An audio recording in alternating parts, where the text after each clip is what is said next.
नमस्कार, स्वाद किचनमध्ये आपलं स्वागत आहे। आज नवीन प्रकारे आपण शेंगुळे बनवणार आहोत। त्यासाठी मी हिरवी मिरची, जिरे आणि लसूण मिक्सर करून घेणार आहे। सोबतच बारीक करून घ्यायची त्याच्यात भरपूर अशी कोथिंबीर।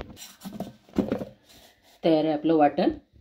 तडका झालेला आहे। यात आपण घेतलेलं तयार केलेलं वाटण हे छान 2 मिनिट तडका आता छानपैकी भाजला गेलेला आहे। हे आता आपल्याला उकळत्या पाण्यात टाकून घ्यायचं आहे। या प्रकारे आपण हे गरम पाण्यामध्ये टाकून घेतलेलं आहे। पाणी उकळेपर्यंत आपण आता शेंगोळे तयार करून घेऊ। शेंगोळ्यासाठी यात मी ज्वारीचं पीठ, गव्हाचं पीठ, तांदळाचं पीठ, बाजरीचं पीठ आणि डाळीचं पीठ असं मिक्स डाळीचे करणार आहे। मी हे सगळं पीठ घेतलेलं आहे। त्यात थोडंसं मोहन घालून घेऊया आपण।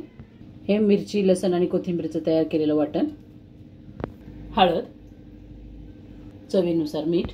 आपण मोहनसाठी थोडंसं तेल घातलं होतं, त्यामुळे आपले शेंगोळे एकदम खायला छान लागतील आणि मऊ पण होतील, म्हणून हे थोडंसं मोहन घातलेलं आहे। आता हे सगळं पीठ आपण एकत्र करून घ्यायचे आणि याचं घट्ट असं पीठ मळून घ्यायचं।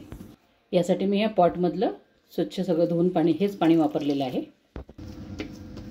याप्रमाणे मी हे पीठ मळून घेतलेले आहे। आता याचे आपल्याला तुम्हाला हवे त्या आकारामध्ये तुम्ही लहान मोठे शेंगोळे बनवून घेऊ शकता।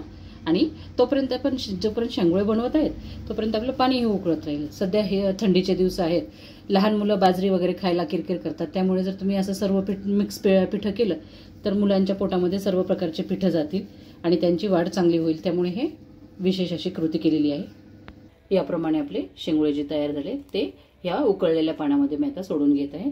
सर्व शेंगोळे टाकून घ्यायचे आणि छान झाकण ठेवून याला आपल्याला 20 ते 25 मिनिट छान शिजेपर्यंत शिजवून घ्यायचे। हे जे पीठ आपण शेंगोळ्यासाठी बनवलंय, या मिक्स पिठाचे तुम्ही धपाटे किंवा तिखट पुऱ्या सुद्धा करू शकता। लहान मुलांना आवडतील असे, जेणेकरून ते खातील सगळेच पदार्थ। हे थोडंसं पीठ मी ठेवून घेतलेलं आहे। यात आपण थोडंसं पाणी घालून आता हे पातळ करून घ्यायचं। छान प्रकारे असं मिक्स करून आपल्याला हे शेंगोळ्यामध्ये पाणी घ्यायचं, जेणेकरून आपले शेंगोळे छान आळतील। पाहू शकता आपले शेंगोळे छान शिजायलेत। आता ह्यात हे तयार केलेलं पाणी आपण मिक्स करून घ्यायचं। याप्रमाणे तयार असे खमंग असे शेंगोळे नक्की करून पहा आणि तुमच्या प्रतिक्रिया मला कळवा। धन्यवाद।